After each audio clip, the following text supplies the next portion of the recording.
Chapter number 14 दी atmosphere environmental chemistry 1 का हमारे पास chapter है और इस चैप्टर में हमारा जो लास्ट आर्टिकल है वो है 14.5 ozone depletion and its effects.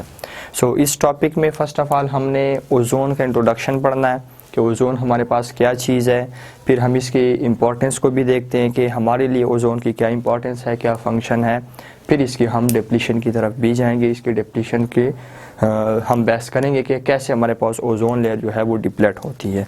So first of all हमारे पास अगर इंट्रोडक्शन हम देखते हैं तो ओजोन हमारे पास क्या चीज़ है, ये हमारे पास ऑक्सीजन का एलोट्रॉप है, एलोट्रॉप ऑफ ऑक्सीजन। ये सबसे पहली हमारे पास बात है। और सेकंड नंबर पे अगर हम देखते हैं हमारे पास जो है इसकी जो स्मेल होती है या इसका जो हमारे पास फिज़िकल स्टेट है, फिज़िकल स्टेट अगर इसका देखा जाए तो हमारे पास ये जो है गैस है, ना लिक्विड है हमारे पास ना सॉलिड है, गैस की फॉर्म में है। क्लियर। और इसके बाद अगर हम फिज़िकल अपीयरेंस इसकी देखते हैं तो हमारे पास ये पेल ब्लू कलर की गैस है, पेल ब्लू। क्लियर। और स्मेल अगर हम इसकी देखते हैं तो स्मेल इसकी होती है पंजेंट किस्म की, चुभने वाली होती है। अगर आप लोग कभी फ़ोटोकॉपी मशीन वाले के पास गए हो, फ़ोटोकॉपी आपने कराई हो, तो वहाँ पे आपको जो स्मेल आती होती है फ़ोटोकॉपी वाले के पास, वो असल में ओजोन की स्मेल होती है। क्लियर। सो हमारे पास ओजोन जो है ये एलोट्रॉप ऑफ ऑक्सीजन है, फिज़िकल स्टेट जो इसका है वो हमारे पास गैस है और इसकी जो अपीयरेंस होती है वो हमारे पास पेल ब्लू कलर का गैस है और इसकी जो हमारे पास स्मेल होती है वो पंजेंट इसकी स्मेल होती है। क्लियर। ये हमारे पास है ओजोन का थोड़ा बहुत इंट्रोडक्शन है। इसके बाद अगर हम इसकी बात करते हैं कि ओजोन बनता कैसे है, इसकी फॉर्मेशन की अगर हम बात करेंगे, सेकंड पॉइंट हमारा है तो हमने पढ़ा हुआ है एटमॉस्फेयर और एटमॉस्फेयर के लेयर्स के बारे में हम बहुत डिटेल से डिस्कशन कर चुके हैं। बेसिकली एटमॉस्फेयर के हमारे पास यहाँ पे मैंने आपको कहा था कि आपकी सिलेबस में 4 लेयर्स का यहाँ पे जो है ना जिक्र किया गया है। सो पहली लेयर हमारे पास कौन सी होती है, ट्रोपोस्फेयर। सेकंड पे हमारे पास स्ट्रेटोस्फेयर और इसके बाद हमारे पास मीजोस्फेयर और लास्ट पे थर्मोस्फेयर। क्लियर। सो ये हमारे पास सपोज करें अर्थ है, अर्थ के ऊपर हमारे पास ट्रोपोस्फेयर है, ट्रोपोस्फेयर के ऊपर हमारे पास ये क्या चीज़ है, स्ट्रेटोस्फेयर है। सो स्ट्रेटोस्फेयर के बिल्कुल मिड में हमारे पास ऑक्सीजन एटम और साथ हमारे पास ऑक्सीजन मॉलिक्यूल जो है ये आपस में कंबाइन होते हैं और क्या चीज़ बनाते हैं, हमारे पास ओजोन बनाते होते हैं। क्लियर। ये हमारे पास ओजोन है और ये ओजोन का हमारे पास मॉलिक्यूलर फार्मूला है। क्लियर। सो ये हमारे पास इस किस्म की इसकी फॉर्मेशन होती है। तीसरे स्टेप पे अगर हम इसकी डिस्कशन करें तो लोकेशन इसकी कहाँ पे होती है, वैसे ऑलरेडी हम बात कर चुके हैं इसके लोकेशन के बारे में। लोकेशन हमारे पास अर्थ से तकरीबन हमारे पास 25 से लेकर 30 किलोमीटर हाइट पे, अर्थ से 25 से लेकर 30 किलोमीटर हाइट पे स्ट्रेटोस्फेयर के बिल्कुल मिड में जो है ओजोन मौजूद होता है, बिल्कुल मिड में हमारे पास ओजोन की फॉर्मेशन होती है। क्लियर। कुछ किताबों में हमारे पास ये जो हाइट है वो हमारे पास 20 से 50 किलोमीटर भी लिखा गया है। क्लियर। मतलब ये अर्थ से 20 किलोमीटर से लेकर 50 किलोमीटर हाइट तक ओजोन लेयर मौजूद है। यहाँ पे हमारे पास एक बात और भी मैं आपको बता दूँ कि ओजोन हमारे पास जो है वो तकरीबन पूरे एटमॉस्फेयर में मौजूद है, लेकिन जब हम ओजोन लेयर की बात करते हैं तो ओजोन लेयर जो है वो हमारे पास कहाँ पे है, वो हमारे पास अर्थ से 25 से 30 किलोमीटर हाइट पे बिल्कुल स्ट्रेटोस्फेयर के मिड में मौजूद है और स्ट्रेटोस्फेयर के बिल्कुल मिड में ओजोन बनता होता है। क्लियर हो गया। इसके बाद एक सवाल पैदा होता है कि हमारे पास ये स्ट्रेटोस्फेयर के ऊपर वाले हिस्से में या नीचे वाले में क्यों नहीं बनता होता, मिड में बिल्कुल क्यों बनता होता है। तो उसकी रीज़न हमारे पास ये है कि सपोज करें जस्ट हाइपोथेटिकल सिचुएशन कि अगर स्ट्रेटोस्फेयर के अपर पार्ट में ओजोन हो तो अपर पार्ट में क्या होता है कि हमारे पास जो सन से यूवी रेज आती हैं, अल्ट्रावायलेट रेडिएशंस, वो क्या काम करती हैं, वो हमारे पास ओजोन मॉलिक्यूल की ब्रेकडाउन कर देते हैं। और ब्रेकडाउन किस में होती है, वो अगेन हमारे पास ऑक्सीजन मॉलिक्यूल और साथ हमारे पास ऑक्सीजन एटम में होती है। ये ऑक्सीजन एटम, ये ऑक्सीजन मॉलिक्यूल हमारे पास कहाँ पे आ जाते हैं, ये स्ट्रेटोस्फेयर के बिल्कुल लोअर पार्ट में आ जाते हैं। लोअर पार्ट में हमारे पास नहीं आते, ये बिल्कुल फिर से हमारे पास मिड में आ जाते हैं। मिड में फिर ये दोनों कंबाइन हो जाते हैं और फिर से हमारे पास क्या चीज़ बना लेते हैं, ओजोन बना लेते हैं। क्लियर। सो अपर पार्ट में ओजोन क्यों नहीं बनता होता, उसकी रीज़न ये है कि अपर पार्ट में अल्ट्रावायलेट रेडिएशंस हमारे पास बहुत स्ट्रांग होती हैं, वो ओजोन मॉलिक्यूल्स की ब्रेकडाउन कर देते हैं। क्लियर। नीचे लोअर पार्ट में क्यों नहीं बनता, ये नेक्स्ट हमारा सवाल है। लोअर पार्ट में इसलिए नहीं बनता कि लोअर पार्ट में हमारे पास ऑक्सीजन मॉलिक्यूल्स होते हैं, लेकिन वहाँ पे हमारे पास ऑक्सीजन एटम कभी भी नहीं मिलते होते। ये आपको पता है, ये हमारे पास जो ऑक्सीजन एटम्स होते हैं ये डायटोमिक मॉलिक्यूल्स हैं, कभी भी आपको ऑक्सीजन एटम की फॉर्म में नहीं मिलते होते। क्यों, इन्होंने अपना ऑक्टेट कंप्लीट करना होता है हर हाल में। क्लियर हो गया। सो स्ट्रेटोस्फेयर के लोअर पार्ट में इसलिए नहीं बनता होता क्योंकि वहाँ पे सिर्फ ऑक्सीजन मॉलिक्यूल्स होते हैं, ऑक्सीजन एटम मौजूद नहीं होते। क्लियर हो गया। ये हमारे पास इसके लोकेशन फॉर्मेशन की भी बात हो गई है।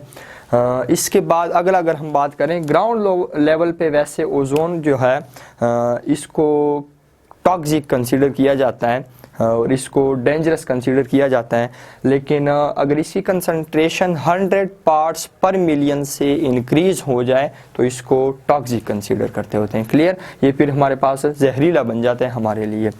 इसकी कंसंट्रेशन अगर अबाव हो जाए 100 ppm से, ppm मीन्स पार्ट्स पर मिलियन से, तो फिर ये टॉक्सिक बन जाता है। ये भी हमारे पास बात क्लियर हो गई है। और इसके बाद अगर हम बात करते हैं कि हमारे पास जो ओजोन है ये इसकी हमारे लिए इम्पोर्टेंस क्या है। क्लियर। इसकी हम अहमियत की अगर हम बात करते हैं तो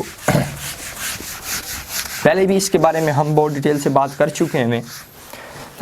देखें, आपके पास ये हमारे पास अर्थ है और मैं सपोज करता हूँ ये मेरे पास ओजोन लेयर है, ये मेरे पास सन है।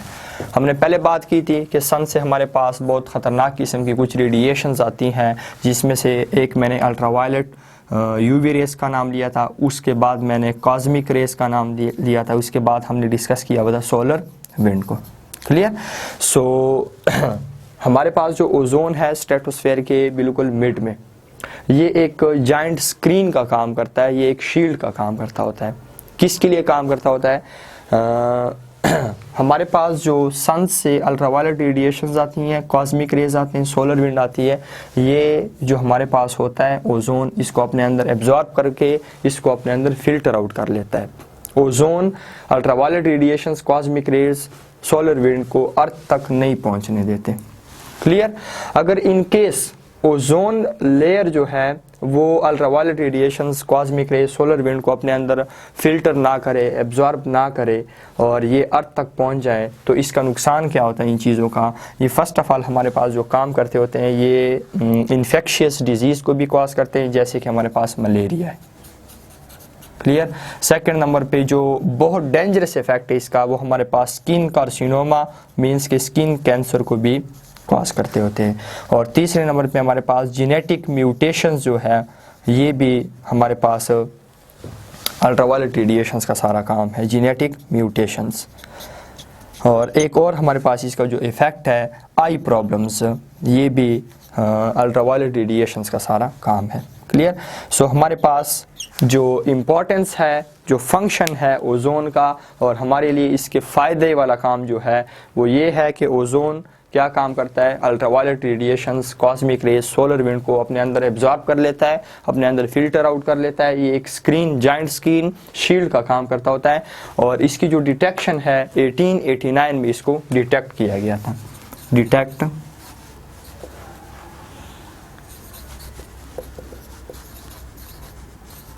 1889 में इसको स्ट्रेटोस्फेयर की बिल्कुल मिड में डिटेक्ट किया था, इसकी डिटेक्शन हुई थी। और फिर ये पता चला है कि हमारे पास जो ओजोन है ये एक जाइंट स्क्रीन शील्ड का काम करता है, ultraviolet radiations, cosmic rays, solar wind को अपने अंदर फिल्टर आउट, एब्जॉर्ब कर लेता है, अर्थ तक नहीं पहुंचने दे रहा।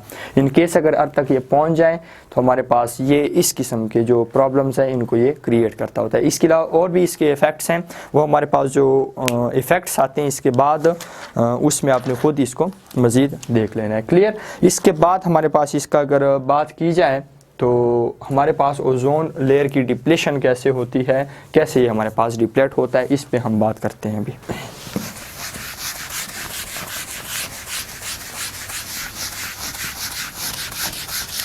सो हम डिस्कस करते हैं ओजोन डिप्लीशन। ओजोन डिप्लीशन का मतलब क्या है? ओजोन लेयर का डिप्लेट होना, ओजोन लेयर का थिन होना, उसमें होल्स का क्रिएट होना, इसको हम नाम देते हैं ओजोन डिप्लीशन का।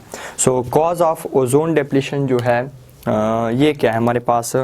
साइंटिस्ट ने ये हमारे पास डिस्कवर किया हुआ है कि अराउंड द अर्थ जो हमारे पास ओजोन लेयर है वो बहुत जल्दी जल्दी डिसअपेयर हो रहा है।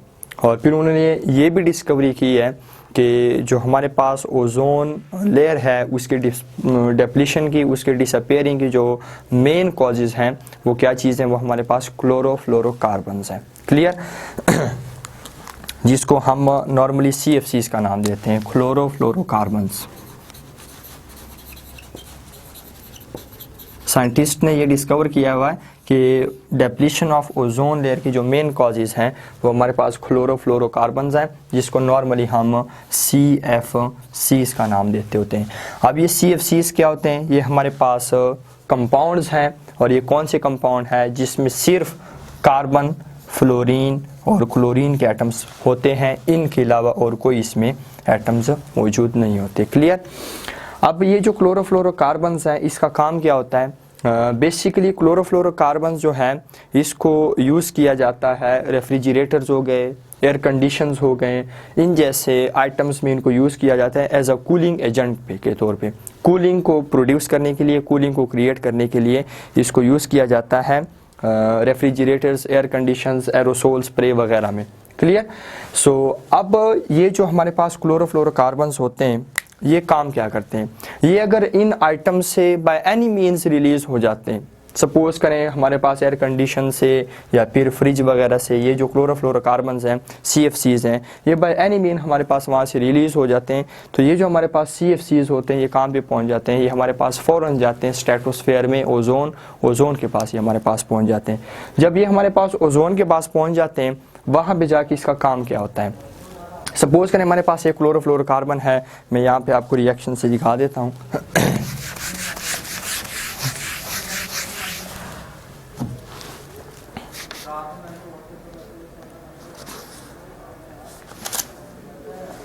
हमारे पास एक है CFCl3, मतलब कि ट्राई क्लोरोफ्लोरोकार्बन है। ये हमारे पास एक क्लोरोफ्लोरोकार्बन है CFCl3, और अगर हम इसके स्ट्रक्चर को देखते हैं तो हमारे पास ये इसका स्ट्रक्चर होता है। एक हमारे पास इसके साथ फ्लोरीन लगा होता है, एक तीन हमारे पास क्लोरीन लगे होते हैं इस फॉर्म में। क्लियर हो गया? सो ये हमारे पास जो ट्राई क्लोरोफ्लोरोकार्बन जो है ये जब हमारे पास जाता है स्ट्रेटोस्फेयर में, तो स्ट्रेटोस्फेयर में जब ये पहुंच जाता है वहाँ पे अल्ट्रावायलेट रेडिएशंस जो होती हैं हमारे पास UV रेज, वो क्या काम करते हैं? वो कार्बन और क्लोरीन के बॉन्ड को ब्रेक कर देते हैं। जब ये कार्बन क्लोरीन का बॉन्ड ब्रेक हो जाता है, इससे हमारे पास क्लोरीन जो है ये फ्री रेडिकल की फॉर्म में निकलता है, और ये जो क्लोरीन होता है फ्री रेडिकल ये बहुत ज़्यादा रिएक्टिव स्पीशीज़ होता है। अब आप देखें हमारे पास ये क्या चीज़ बन गया? CF हमारे पास Cl2 निकल गया, साथ हमारे पास क्लोरीन जो है वो फ्री रेडिकल की फॉर्म में निकल गया। ये CFCl2 हमारे पास कैसे रह गया? ये हमारे पास ये फ्लोरीन है, ये क्लोरीन हमारे पास, ये हमारे पास क्लोरीन और कार्बन भी हमारे पास फ्री रेडिकल है। क्लियर हो गई बात? ये जो हमारे पास क्लोरीन होता है सारा काम यही काम करता है। क्लोरीन फ्री रेडिकल है, बहुत ज़्यादा रिएक्टिव स्पीशीज़ होता है। अब ये जो क्लोरीन होता है ये चूँकि ऑलरेडी ओजोन में हमारे पास मौजूद है, सो ओजोन मॉलिक्यूल के साथ ये क्लोरीन फ्री रेडिकल रिएक्शन करता है, और क्या काम करता है? ये chlorine free radical ozone molecule में से OCl ऑक्सीजन एटम को निकाल देता है, साथ हमारे पास जो है ऑक्सीजन मॉलिक्यूल भी निकल जाता होता है। अब ये हमारे पास फ्री रेडिकल की फॉर्म में है, ये क्या काम करता है? फिर से यहाँ पे फिर जो हमारे पास OCl है, क्लोरीन फ्री रेडिकल है, ऑक्सीजन है, इनका फिर से हमारे पास बॉन्ड जो है वो ब्रेक हो जाता है, और ये फिर जो हमारे पास होता है मैं आपको कंप्लीट दिखा देता हूँ। ये हमारे पास जो OCl है फ्री रेडिकल है, ये अगेन इनका बॉन्ड ब्रेक होकर हमारे पास ये ऑक्सीजन फ्री रेडिकल, साथ हमारे पास क्लोरीन फ्री रेडिकल। ये जो क्लोरीन फ्री रेडिकल ये फिर अगले ओजोन मॉलिक्यूल के साथ रिएक्शन करता होता है इस फॉर्म में। सो हमारे पास फिर क्या चीज़ बन जाता है? फिर हमारे पास OCl जो कि हमारे पास साथ क्या चीज़ बन जाता है? O2 बन जाता है। ये OCl जो हमारे पास होता है इसका फिर से हमारे पास बॉन्ड ब्रेक हो जाता है, और हमारे पास क्या काम करते हैं? हमारे पास ये काम करते हैं ऑक्सीजन फ्री रेडिकल, साथ हमारे पास क्लोरीन फ्री रेडिकल बनता होता है। सो इस तरीके से ये आप देख रहे हैं हमारे पास यहाँ पे क्या काम हो गया? ये हमारे पास जो है यहाँ पे फिर से हमारे पास ये ऑक्सीजन फ्री रेडिकल है, ये भी हमारे पास ऑक्सीजन फ्री रेडिकल है। ये ऑक्सीजन फ्री रेडिकल, ये ऑक्सीजन फ्री रेडिकल, ये आपस में कंबाइन हो जाते हैं, क्या चीज़ बना लेते हैं। आप देख रहे हैं हमारे पास oxygen free radical plus oxygen free radical, ये कंबाइन होकर हमारे पास ऑक्सीजन मॉलिक्यूल बना लेते हैं। जबकि ये जो क्लोरीन फ्री रेडिकल है ये इसी तरीके से सीरीज़ में कॉन्टिन्यू रहता है, ये इस केमिकल रिएक्शन को कंटिन्यू रखता है और ये बहुत मिलियंस ऑफ ओजोन मॉलिक्यूल को इस तरीके से डिस्ट्रॉय करते हैं। और जहाँ पे जिस रीजन में ये रिएक्शन होता है वहाँ पे हमारे पास ओजोन जो है लेयर डिप्लेट हो जाती है और वहाँ पे हमारे पास एक होल क्रिएट हो जाता है जिसको हम नाम देते हैं ओजोन होल का हम नाम देते होते हैं। क्लियर। सो इसके बाद हमारे पास जो है जो ओजोन की डिप्लीशन है, फर्स्ट इसको जो रिकॉर्ड किया गया था 1980 में एंटार्कटिका के ऊपर ओजोन डिप्लीशन को रिकॉर्ड किया गया था। बाद में 1990s में तकरीबन आर्कटिक रीजन में भी इसको रिकॉर्ड किया गया था। क्लियर। सो अब लास्ट हमारे पास एक पॉइंट है कि कोई सोल्यूशन है कि ओजोन डिप्लीशन हमारे पास कंट्रोल हो जाए।